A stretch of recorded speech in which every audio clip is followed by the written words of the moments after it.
Okay, guys, so here's a long awaited video of how I did my embroidery stand. I'm gonna put the details there of the measurements so you can have it if you're interested. I basically went to Lowe's and picked up all of the items I needed.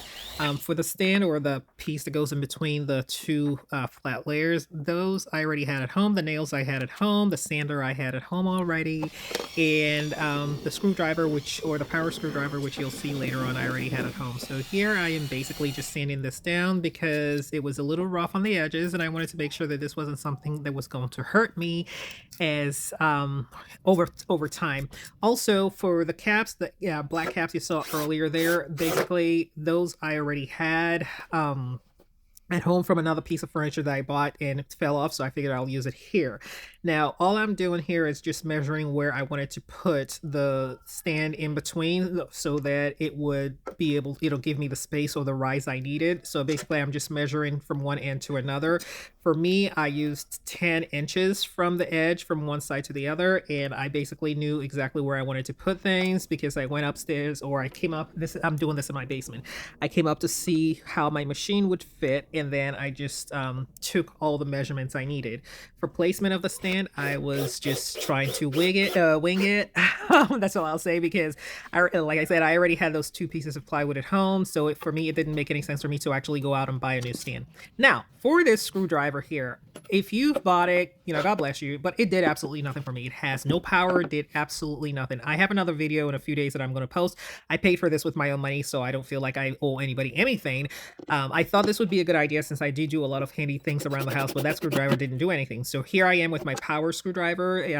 Shout out to hubby who bought this whole pack, so we use it a lot in our home, and I am basically just using this to put the nails and the screws in there. So for these, I measured where I wanted to put the screws, and while I don't think it really matters a lot, I'm just a little particular about things, so I was measuring the distance from one end to another. Don't come for me, it's just my thing. And I made sure that it was fully solid and stewed properly. So again, I'm checking everything out as I go.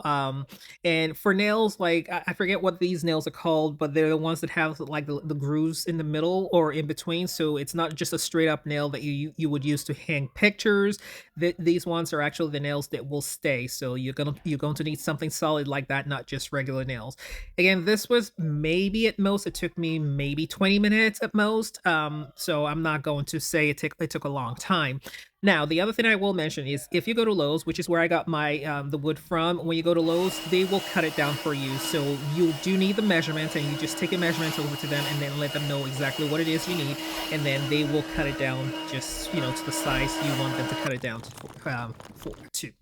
Now, so as you can see there, I started with the bottom panel and put the riser, well, the wood riser in between, and then I went from there. And here I'm just measuring the middle again. Yes, a little OCD about things like this, but I wanted to make sure that it was all fully equal on all sides, and I just put everything in there together. Now, time to clean up. That's literally all it took. I mean, it's not a lot of time. It's not a lot of work. Yeah, our basement has carpet, and I needed to vacuum that fully because I didn't want any splinters.